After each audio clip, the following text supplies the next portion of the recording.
নমস্কার বন্ধুরা, শুভ সকাল। পুষ্প বাঙাল হেসেলে আপনাদের স্বাগত। আজ আমি বানিয়ে দেখাবো ধনেপাতা দিয়ে শঙ্কর মাছ। নতুন আলুও নিয়েছি, টুকরো টুকরো করে কেটে রেখেছি। পরিমাণ মতন তেলটা খুব ভালোভাবে গরম হয়ে গেছে। দিয়ে দেবো সাদা জিরে ফোড়ন, চিমটে লবণ দিয়ে দেবো এই আলুগুলো। নতুন আলু সেদ্ধ হতে একটু সময় লাগে। তোমার আমি এসব উষ্ণ গরম জল আর লবণ দিয়ে ধুয়ে নিয়েছি সোজা। দিয়ে দেবো মাছের ওপরে আমি একটুখানি পাতিলেবুর রস, পরিমাণ মতন হলুদ গুঁড়ো, দিয়ে দেবো আন্দাজ মতন লঙ্কার গুঁড়ো। পেস্ট করে রেখেছি পেঁয়াজ, আদা, রসুন আর একটুখানি টমেটো।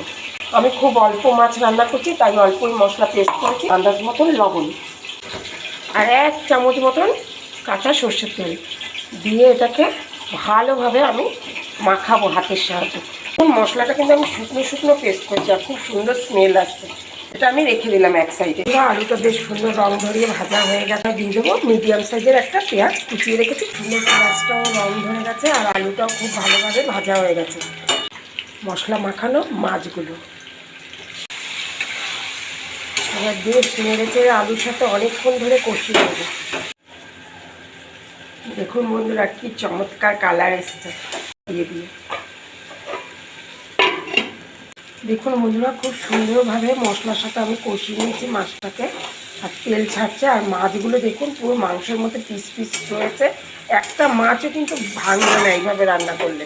মশলার বাটি ধুয়ে জলটা দিয়ে আবারও একটু ভালোভাবে নেড়ে চেড়ে কষিয়ে নেবো। মশলা আর মাছ যত ভালো কষানো হবে ততই ভালো টেস্ট হবে এই রান্নাটা। দেখুন জল দেওয়ার পরে কি সুন্দরভাবে তেল ছাড়ছে। আবারও একটু ঢাকা দিয়ে দিলাম 2 মিনিটের জন্য।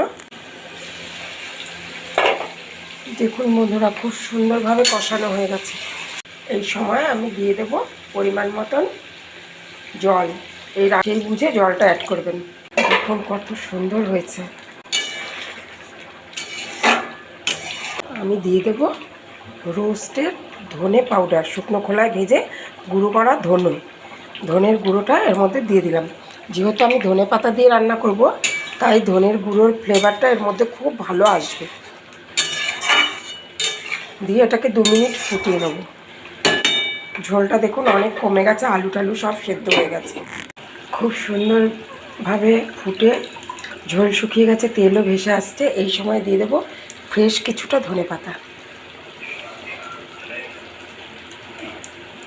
একবার বন্ধুরা এইভাবে বানিয়ে খেয়ে দেখবেন, আশা করি আপনাদের অনেক ভালো লাগবে। ভালো থাকবেন, সুস্থ থাকবেন, দেখতে থাকবেন পুষ্পর বাঙাল হেসেল। ফিরে আসছি পরের ভিডিওতে।